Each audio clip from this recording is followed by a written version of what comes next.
turabasuhuje inshuti mukurikiye ibiganiro bya televiziyo y'u Rwanda muri uyu mwanya. Ndi Barore Cleophas.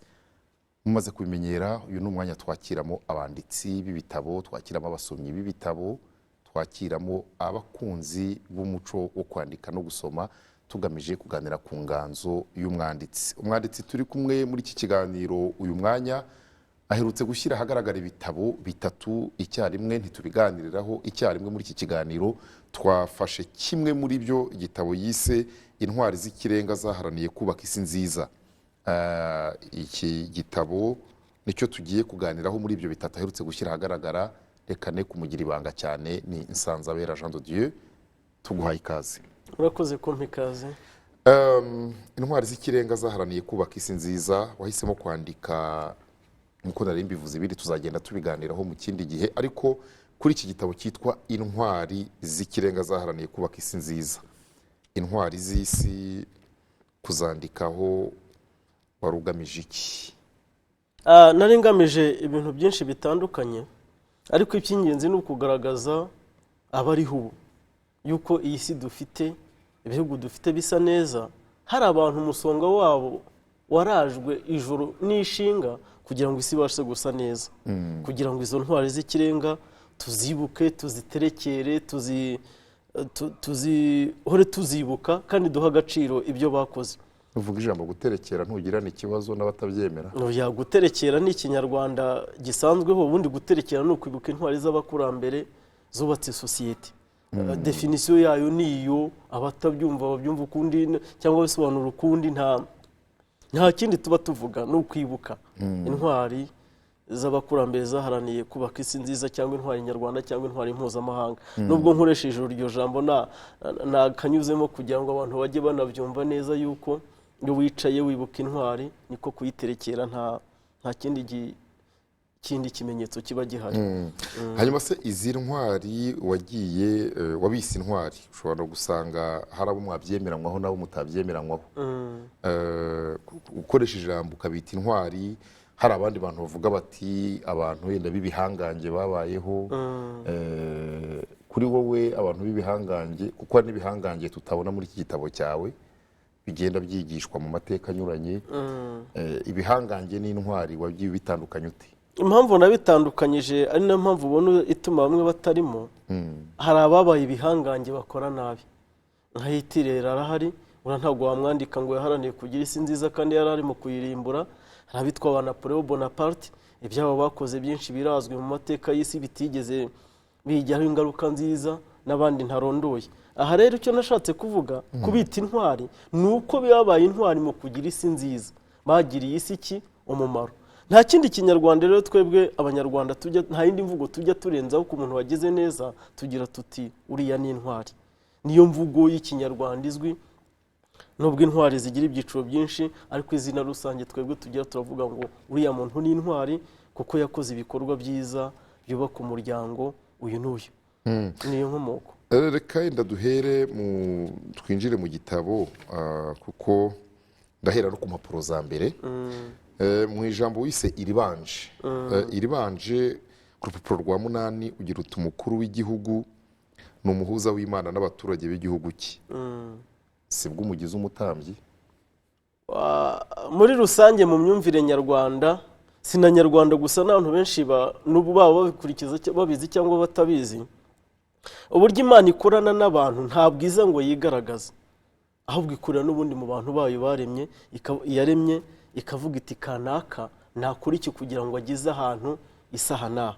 Niyo mpamvu nagenekeje nkavuga nti hagati y'Imana n'abantu haba harimo undi muntu ubahuza nayo, akaba n'umuyoboro w'ibyiza igenera isi.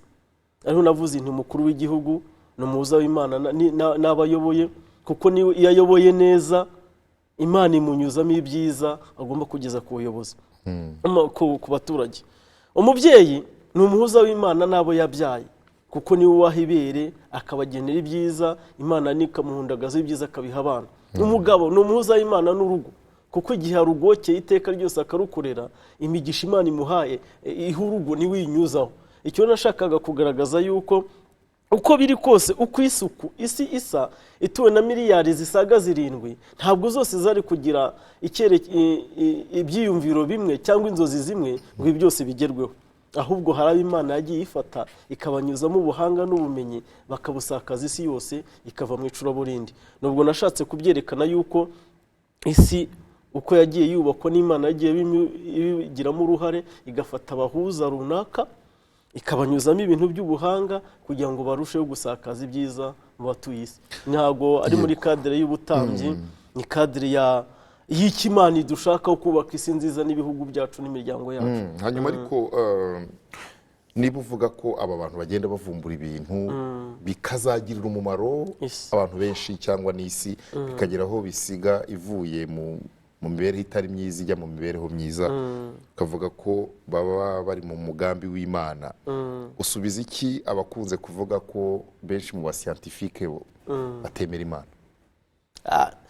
Ibyo ngibyo ntawe nigeze mpamya nayo ngo nganire nabo mubo nanditse muri icyo gitabo. Abunzi ni abayobozi bafashije isi kuyikura mu icuraburindi, cyane cyane nk'intwari muri politike mpuzamahanga. Kimwe n'uko uburyo Imana inakora ntabwo ikeneye yuko uyimenya, waba uyizi waba utayizi, icy'ingenzi ni uko yo ifite kode y'uburyo igukoresha kandi ikagera ku ntego zayo.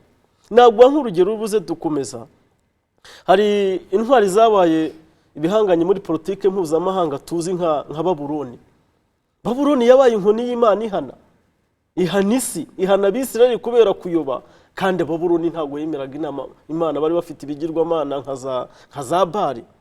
Urwo ni urugero nguhaye. Icy'ingenzi ni kimwe, waba uyemera waba utayemera, ntibyayibuza kugukoresha. Ntabwo byayibuza kugukoresha, kuko niyo ifite kode, niyo ifite ubwonko bwawe, ibufite mu kuboko kwayo, iravuga iti wowe jya aha ugende unkemura ibibazo ibi n'ibi bikarangira. Ubwo rero ntabwo nabitindaho, gusa uko nakoze ubushakashatsi nsanga ari uko bimeze. Imana waba uyemera waba utayemera yarakuremye, igukoresha uko ishaka kugira ngo ikemure ibibazo isi ifite. Hanyuma ariko muri iki gitabo noneho reka twinjire mu bintu bimwe na bimwe wanditsemo. Wahereye ku ntwari wise intwari mu ikezamana. Usoma iki gitabo ahita atangira kwibaza ese intwari z'ikirenga zaharaniye kubaka isi nziza. Hanyuma yagera mu gitabo agatangira gusoma agasanga uravuga Aburahamu, uravuga Yakobo, uravuga Musa cyangwa Mose, uravuga umwami Salomo, uravuga Yezu Kristu, ukagarukira kuri abo. Uru rutonde warutondetse ushingiye kuki? Cyane ko Bibiliya nka Bibiliya, tuvuze nka Bibiliya kuko ndabona benshi bavugwa muri Bibiliya. Iyo usomye urwandiko rwandikiye Abaheburayo mu bice 11 havuga intwari zo kwizera. Hari izo utanditsemo hano kandi Bibiliya zo yarazise intwari. Yes, urakoze cyane. Iyo mvuze n'izina ry'igitabo bwaryo riraguha igisubizo, ni intwari z'ikirenga. Nuko ngo hari intwari z'ikirenga, hari intwari zungirizo z'ikirenga. Nafashemo mu bandi bafite umwihariko cyangwa se babaye babinkingi za mwamba z'abandi. Urugero, benshi mu bavugwa muri Bibiliya, urufatiro rwa mbere babonye na Aburahamu, Yakobo, Isaka. Ni abantu bakunze kugaruka cyane mu bantu bafite imyemerere ya gikristo. Niyo mpamvu rero nabashyizemo nk'intwari z'ikirenga. Nanone nzanamo Salomo nk'umwami wasabye ubwenge, Imana irabumuha, abikitegererezo cy'umuntu uhirimbanira ibyiza ariko agashakisha aho yabibona kandi akabigeraho. N'urwo rugero nagiye mfata, niyo unasomye muzabona ahantu havuga ngo bamwe muri abo, bamwe abangaba, nagiye mfatamo abikirenga, abagize ibikorwa bihanitse, ababungiriza bo ntabwo nabatinzeho cyane. Yakobo mwita impirimbanyi y'umugisha. ariko hari n'aho yawuriganyije. Urahuza ute ubutwari bwe no kuriganya? Nabivuzemo burya njye ntabwo nemera yuko Salomo nako Yakobo yariganyije, ahubwo burya yaciye indangare muri humye. Niko wabyanditse? Niko nabyanditse kandi ni nako mbyemera, ariko ni nako kuri. Wize cyangwa wasomye umwandiko witwa Ibyiruka rya Maheru? Ndarizi cyane. Ndarizi. Uyu mwana aho avuga ngo iyo utwaye iby'abandi bakuzi bakurura ntibaze barwana ngo bihe agaciro mu maso y'abandi, uragenda ukayora ukabita abatinyi ukagwiza iby'iwanyu. Zo ni indangagaciro? Oya, kubita abatinyi bitandukanye. Turi ku ijambo ryo guca muri humye. Guca muri humye abarangaye. Kubita abatinyi bitandukanye no kuba ari bo. Hari amaheru nuko ngo kubita abatinyi, ariko burya ntuza uriya Esawu ntabwo ari uko bamwise umutinya, ahubwo yari we. Kuvuga ngo umuntu yari iki rero, muca muri humye, umugisha yagombaga yarawukerensheje, ahutesha agaciro ngewe ndawufata.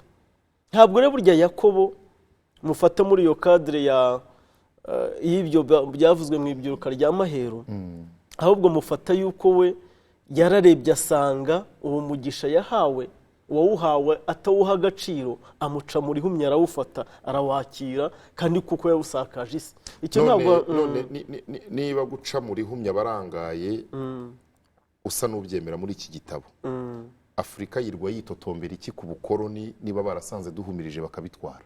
Ntabwo baduciye muri humye. Iby'ubukoroni ntabwo ari ukuduca muri humye, ahubwo badutesheje agaciro, kuko iyo baba baduciye muri humye ntabwo tuba twaragundaguranye nabo. Ariko baraje abirabura bagurisha abandi, babagurisha abazungu barabatwara. Barabatwara. Biriya rero ntabwo ari ukuduca muri humye, ahubwo haje ikintu kimeze nko kwitera nawe watewe, kuko babucuruzaga ni inda nini.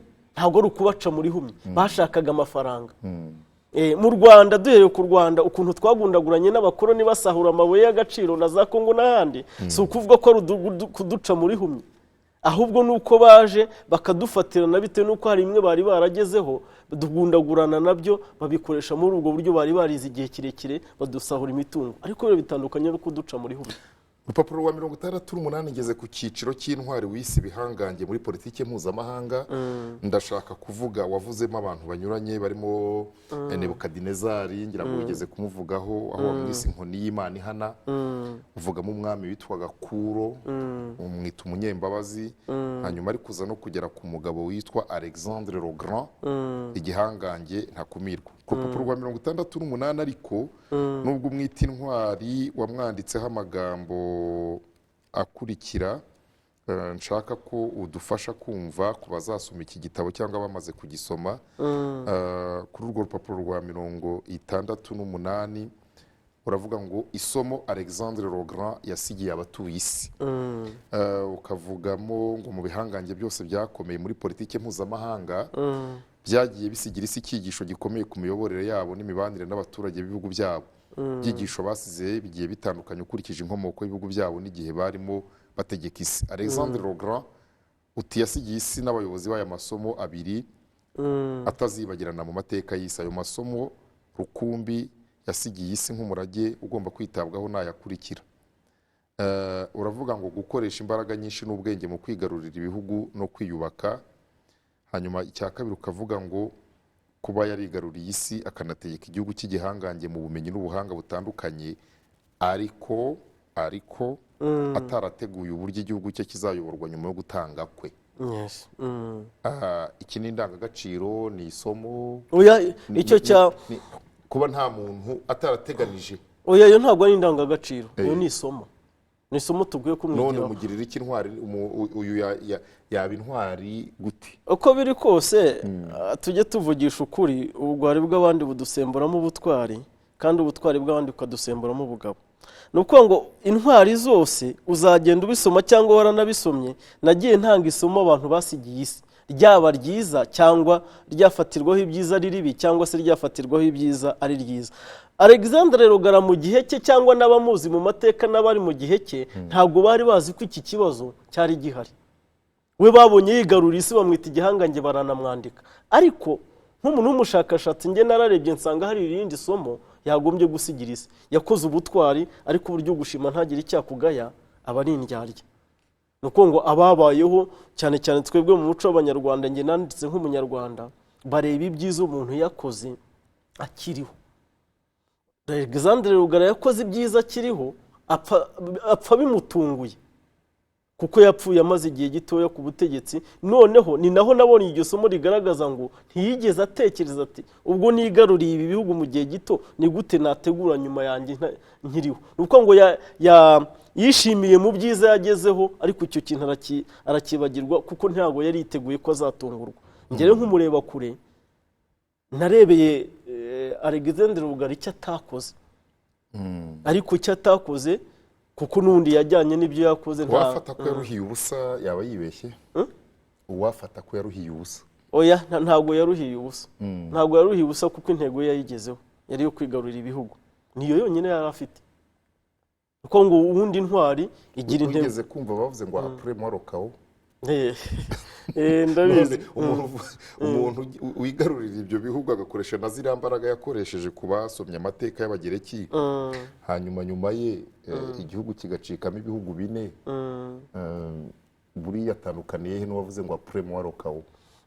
Ntaho batandukaniye, ariko icyo gihe cye akenshi burya twe abantu bakunze kujora umuntu ari uko atakiriho, ntabwo bamujora akiriho. Uko biri kose ubutwari bwa Alexandre Rugara bwarangiye ku ntego yari afite yo kwigarurira ibihugu. Twebwe rero impamvu twajoye tugasanga hari icyo atakoze, ni uko twe twarebye nyuma y'ibyo yagombaga gukora atakoze, ariko ntabwo twari turi mu gihe cye intego yari yo kwigarurira ibihugu, yabigezeho. Niyo mpamvu tutavuga yuko yaruhiye ubusa. Ibya nyuma ye muri make we ntibyamurebaga, intego yari iyo ngiyo. Yakoze cyane. Nshuti, turi kumwe muri iki kiganiro umwanditsi Nsanzabera Jean de Dieu yanditse igitabo yise Intwari z'ikirenga zaharaniye kubaka isi nziza. Ni ibitekerezo by'umwanditsi we nabo yagiye ahitamo muri izo ngeri zinyuranye twari tumaze kuvugaho, abajyanye n'icyezamana, abajyanye twari tumaze kuvuga ku bihangange muri politiki mpuzamahanga, ariko muri iki gitabo yavuze n'intwari mu zindi ngeri zinyuranye z'ubuzima, nk'ibijyanye n'uburenganzira bwa muntu, impirimbanyi mu guharanira uburenganzira bwa muntu. Hari abagabo babiri wanditse, bombi bitwa ba Martin.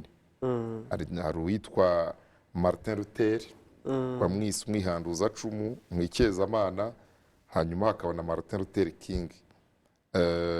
Uravuga ko bahwanye nubwo bari batandukanye mu mitekerereze n'uburyo bwabo bwo gukora.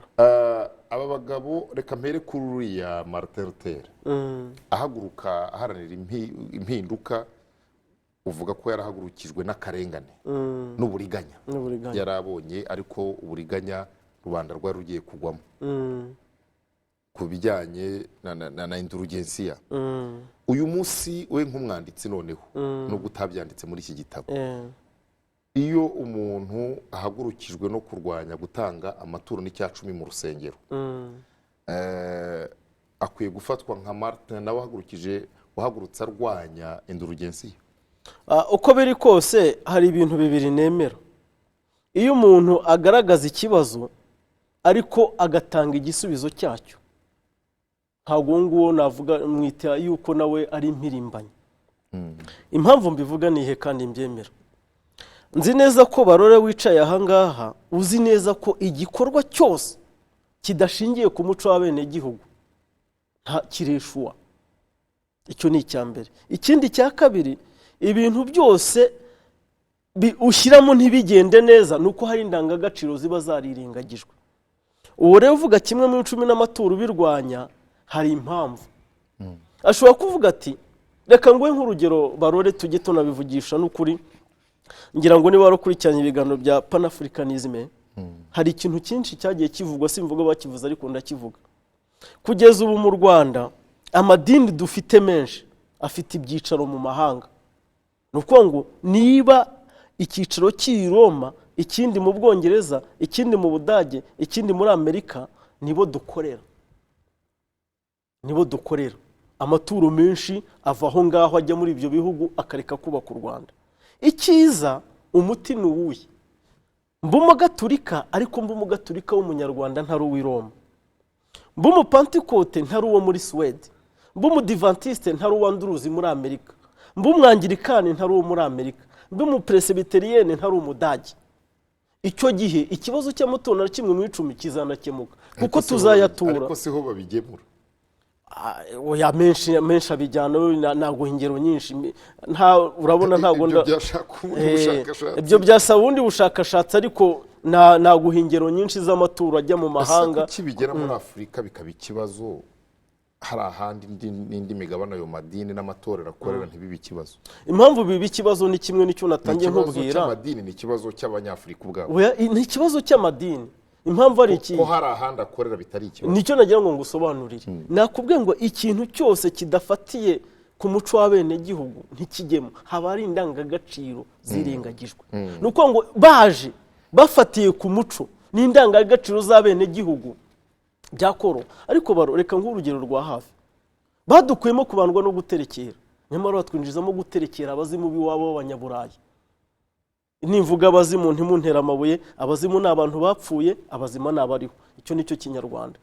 Uranyigisha guterekera Dawidi, ba Petero, ba Cleophas Barore, ba Cleophas, ba Jean Dudier, ba Tereza, ndimo ndabaterekera, kandi wambwiye ngo guterekera ni icyaha.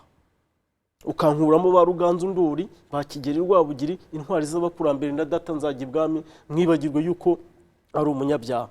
Icyo nicyo urwo rugero rwa mbere nshaka kukwereka, kugukuramo ibyawe nyirizino bakagushyiramo iby'iwabo. Kandi na Bibiliya irabivuga. Ariko nizo mpinduka nyine. Iyo uhindura urahindura. Oya, ariko mu guhindura hera ku muco w'abenegihugu. Niyo mpamvu rega tugundagurana Barore nta yindi. Nuko hari indangagaciro y'abenegihugu yirengagijwe. Muri Bibiliya ujye uyisoma, Yesu Kristo yaravuze ngo yafashe umutsima arawumanyura, arawushimira, aheza abigishwa bangije ngo mujye mukorera kugira ngo mugire mute munyibuke. Biriya yakoze n'ubundi ni wo muterekero w'Abanyarwanda. Abanyarwanda iyo bajyaga guterekera umuntu, batekaga amafunguro yakundaga bakayasingiraho bamwibuka, nta n'ikindi kintu banakoraga byabagaho. Nuko ngo ni gute ushobora kumbwira ngo nge nterekera Yakobo, nterekere Yezu mwibuke? Ariko ntawe ubikubwira atyo. Oya, none byigishwa muri Bibiliya, byigishwa nako mu madini higishwa iki? Nta munsi n'umwe gufata reference, gufata icyitegererezo ku muntu no kumuterekera ubifata kimwe. Niki cyo ahubwo, ariko uzigira ngo hari ikindi. Nk'ubu aha twicaye urabireba, ubu turimo turaterekera Alexandre Rogara, ba Nebukadineza, kuko turibuka. Utashizemo wakomeza. Oya, turimo turibuka ibyo bakoze. Erega banatuzaniye n'intuza. None se guterekera nukuye kutuzanira ibisobanuro butandukanye nuko biri, nibyo byanatwangije. Ntabwo guterekera ari ikindi kintu gikorwa gitandukanye n'iby'abantu bemera. Ubu niba twicara turimo kuvuga izo ntwari z'ikirenga, ubu niko guterekera turi ku byo bakoze. Alexandre Rogara tumuvuzemo, tugeze kuri Martin Luther, turimo turamuterekera kuko afite ibyo yakoze. Nubwo twebwe ari intwari mpuzamahanga tutamutindaho kuko tutazi ibyo yakundaga, ariko dukurikije umuco w'Abanyarwanda, niba yarakundaga kasosiso, yarakundaga umugati, ubu tuba turimo tuwufungura tumwibuka. Nta n'ikindi abantu ntibakayafata ibintu ngo babyitiranye bitewe n'imyumvire yabo. Nirwo rugero rwa hafi. Nibazane. Hari n'abakubwira ko nawe yari imyumvire yawe. Buriya abantu impaka iyo zigeze mu myumvire niho zikomerera. None se ubundi imyumvire si ihindura ibintu, kugira ngo nta nitandukaniro. Hanyuma ariko muri iki gitabo, muri izi ntwari wanditse ku bagiye baharanira ubwigenge bw'ibihugu binyuranye, uhitamo bamwe. Nahisemo bamwe, ariko buri gihugu gifite intwari yacyo. Aba bantu nka bane wavuze George Washington ni umunyamerika, uvuga Abraham Lincoln ni umunyamerika, uvuga uyu wo muri Singapore Lee Kuan Yew, uvuga Mahatma Gandhi, uvuga Franklin Roosevelt. Aho ngaho ni ku yindi migabane. Ko buri gihugu usanga gifite umuntu wacyo. Ibi bihugu wabihitiyemo iki? Ibyo bihugu ndacyagaruka kuri titre ni intwari z'ikirenga. Mahatma Gandhi ni intwari y'ikirenga muri Aziya, ibyo si igitangaza. Bumwe mu buryo yakoresheje urabwemera cyane. Burya rega uburyo bwose uburyo ntekereje urabumenye mu ndabuzi cyane. Ndabuzi burya Barore, ikintu cyose wakoresha mu gukemura ibibazo isi ifite cyangwa igihugu, nta cyaha kiba kirimo. nuko tutagiye mu mateka y'u Rwanda. Mu Rwanda habaga imitima 8 yavumbuwe n'umufilozofi witwa Ruganzu Ndori. Umutima mana, umutima nama, umutima nda, umutima ngeso, umutima rwana, umutima urwana, umutima nda n'umutima ubunga. Iyo ni imitima yavumbuwe. Nuko ngo rero hari icyo bita umutima mana. Umutima mana wagirwaga n'umwami. Kuba ashobora kuvuga ati uyu mujyi wa Kigali harimo abantu 8 bashaka kurimbura u Rwanda kugira ngo batarurimbura nababonane, agasanga mu by'ukuri kugira ngo u Rwanda rugira amahoro ari uko abo bantu bapfa. Uko no gutekereza guhanitse, abantu bakabona ko abo bantu bishwe kubera icyaha, nyamara umutima uramwereka ko ari kugira ngo igihugu kigire iki amahoro. Nibyo mpamvu rero uburyo bwose Mahatma Gandhi yakoresheje ngo akimura ibibazo bene igihugu afite n'ubuziranenge. Buri bona bwa wundi yavuze ati mubanukire. Mubanukire anyanyagiza umwanda mu gihugu cyose kugira ngo biruke bagende bahunge. Ni strategy yararebye asanga nta hundi buryo yabijya. Uriya mugabo ndamwemera. Uriya ni umuhanga kuko nubundi nicyo navuze muri iki gitabo, isi ikemurirwa ibibazo bitewe n'igihe irimo. Yaragoragoje asanga mu ikoranabuhanga, asanga mu biki, asanga reka nguhe urugero kugira ngo byumve. Hari urwandiko Leopold II yandikiye abamisiyoneri baza mu Rwanda.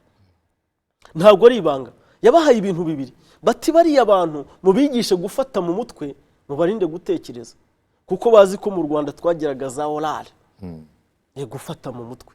Noneho arongera ababwira ati bariya abantu ntimuzirwe mubitindaho kuko Imana ntimuzirwe muyibigisha kuko barayibarusha. Yaranabivuze mu ruzaniko zirahari ati ahubwo muzabigishe ko kugira ngo ukorere Imana yemerwe nayo ari ukubanza kwiyanga, kuko mu Rwanda icyo ntitwari tugifite.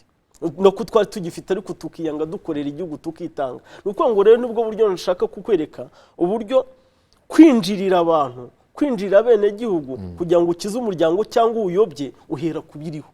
Iminota y'ikiganiro iragenda. Nsanzabera mu cyiciro wise intwari z'ikirenga bavumbuye ibintu binyuranye, uvugamo abavumbuye amashanyarazi, amatara, imodoka, indege, ibintu byinshi, ugashyiramo umugabo witwa Kalashnikov. Kalashnikov. Uza akazi Kalashnikov ikora muri iyi si? Ndakazi cyane. Kaduhurize n'ubutwari twumve. Ariko reka mfate urugero rwa hafi rw'iwacu i Rwanda. Inkotanyi zijya kubohora u Rwanda zafashe imbunda, kuko nibwo buryo bwari buhari bwo kurwana n'inkoramaraso n'abategekeshaga u Rwanda igitugu. Mu by'ukuri igikorwa cya Kalashnikov yakoze ni uko yafashije isi kwirinda. Ntabwo mvuze kwica, hari ibintu bibiri, hari ukwica no kwirinda. Yayifashije kugira gute kwirinda. Icyo nicyo kintu cya mbere watoramo. Niyo mpamvu namwise intwari, kuko yavumbuye igikoresho cyoroheje abanyantege nke bakoresha mu kwirinda. Iryo ni ryo numva watora Kalashnikov yamariye isi. Nubwo yakoze imbunda, n'ubwirinzi bwa benshi, ubwirinzi bw'abanyantege nke, kandi bakabasha kugera ku ntego yo kurinda ubusugire bw'ibihugu byabo.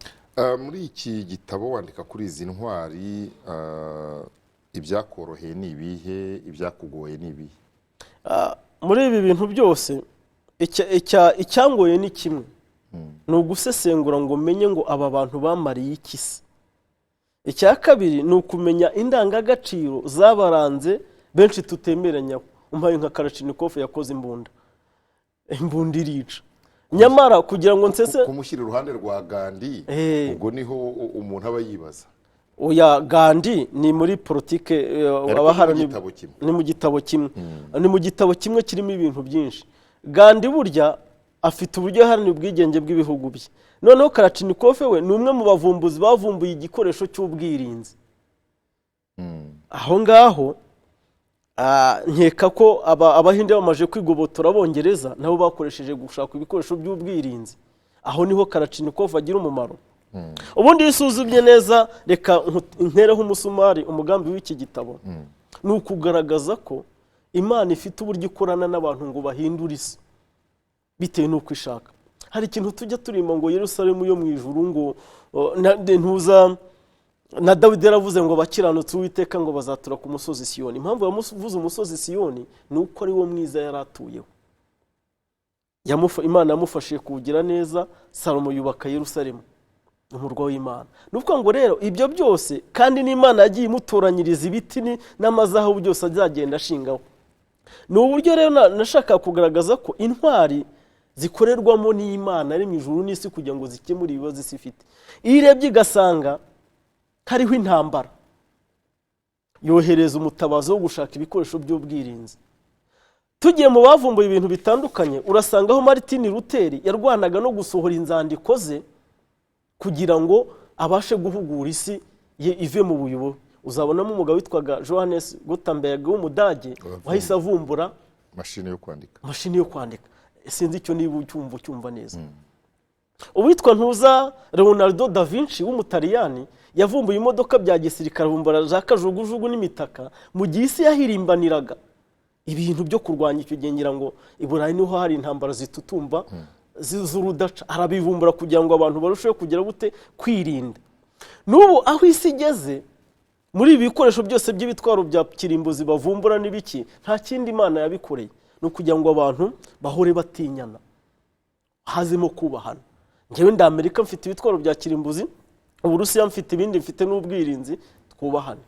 Nuko imiryango ya NATO yagiye iza kugira ngo akarengane gacike no guhora abantu bashaka kunya hejuru y'abandi bigabanuke. Nubwo buryo bagenda bahirimbana. Uzabona umugabo urimo aho wavumbuye pura y'amashanyarazi, yapfuye atayishoje. Haza undi witwaga Armstrong ayishyira mu bikorwa, avumbura amashanyarazi. Mu gihe yavumburaga amashanyarazi, hari abandi bitwa ba Edison bari barimo gukora ubushakashatsi ku matara, nyamara ntabwo bakomoka mu bihugu bitandukanye. Umwe ni Umunyamerika, undi ni Umwongereza. Aturanya amatara, undi arimo gukora amashanyarazi kugira ngo azacane. Kuko niko kubihuza rero gukomeye cyane. Abahanga benshi muri iki gitabo uvuga ntabo ku mugabane wa Afurika barimo. Afurika ifite ikihe kibazo mu kuvumbura? Icy'Abanyafurika cyo uko bitekereza uko biri kose ntabwo nanabitindaho kugira ngo mvuge ngo biterwa n'iki. Byose biterwa na evolution y'isi uko yagiye izana civilisation, icyo bita gusinimuka. Kuko niyo unarebye n'ibyo bagiye bakoresheje byinshi biri muri Afurika. Iryo ni ibanga naharira Rurema yaremye ijuru n'isi. Ushobora kuvuga iti aha nganda ndakura abashakashatsi, aha mpakure matière première, ibikoresho byo gukoresha. Icyo rero ni ibanga rya Rurema, Nsanzabera ntacyo nabivugaho. Wifashishije ibitabo n'inyandiko birenga 1000. Ibi byose wabikuye, urabifite iwawe? Ufite aho warangira n'abandi bafite inzara n'inyota byo gusoma no kwandika? Benshi naharangira. Ibya mbere ibyinshi ndabifite, cyane cyane byanditswe ku Rwanda no muri aka karere dutuyemo. Urabona hari aho nagiye mvuga intwari z'abanditsi, kuko yimijwe n'ikaramu ntiramburura. Bafite uburyo bagiye bandika kugira ngo babe bihangange guharanira kurwanya akarengane no kubaka isi nziza. Ibyinshi ndabifite. Bangugi wa Tiyongo, bariya bavuga mu Chinua Achebe n'abandi batandukanye, abo bose barahari. Ibitabo byinshi byabo ndabifite. Iyo ugeze mu Rwanda banditsi kubona uvuga baki? Mu Rwanda impamvu mu Rwanda banditsi bo ku rwego nk'urwo wari utangiye kuvuga bamenyekana birenze imbibi z'u Rwanda bakagera no hirya no hino. Dufite ikibazo gikomoka ku mateka benshi batirengaza. Icya mbere cyo igitabo cy'ikinjira mu Rwanda cyagaragaye ko ari umwihariko wamwe, kandi koko Bibiliya urabizi yasomwaga n'abapadiri, yabaye ya rusange ejo bundi, ntabwo ari kera. Ubwo bayibona bakavuga ati ni umwihariko wa bamwe. Nakoze n'ubushakashatsi mu kigo cya Izari, cyitwa Izari, kira cyabaye RAB. Hari igitabo nabandikiye cyitwa Indatwa yogeye i Rwanda. Abashakashatsi b'Ababirigi bakoraga ubushakashatsi nijoro, bagasoma nijoro kugira ngo hatagira umunyarwanda babona. Noneho uwo mujyo utuma babona ko ibitabo bifite umwihariko wa bene byo. Ayo ni amateka. Ikindi cya kabiri, ibitabo byanditse mu ndimi z'amahanga, akavuga ati kuko byanditswe no mu ndimi z'amahanga buriya ni ibyabo. Ariko igihe noneho kirageze ngo twumve ko kwandika atari umwihariko wa bamwe, ahubwo ari uwa twese, kugira ngo tumenyekanishe ibyiza by'umuco, ibyiza by'igihugu, noneho turusheho gusoma. Abantu bavuga ko nta mwanya bafite. Wowe ukurahe?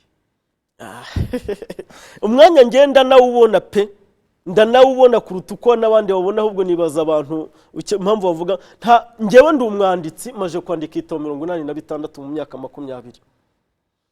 Ntabwo nkora ubwanditsi gusa, nandika nijoro ku manywa, nkora akandi kazi kantunze n'umuryango wanjye nijoro nkandika. Ariko iyo ukoze icyeragati ikigereranyo usanga nibura ntanga amasaha 4 kwandika ku munsi no gusoma. Ni ukuvuga ngo rero icy'ingenzi ni iki ngiki, ni ukwiha umurongo n'intego. Byinshi mu bitabo nandika ni imitumba, amapaje 500, 400, 600, ntabwo ari ibitabo bito. Icy'ingenzi ni intego, kandi burya kwandika ngira ngo twese turabisangiye, no kuvuga ngo ni ibitekerezo byubaka wiyumvamo. Ari nako nabo batabazi bagiye baza bamurikiwe n'umwuka w'uhoraho, akavuga bati vuga iki, rwanya iki, andika iki, hindura iki, vumbura iki. Nuko byagiye bikorwa.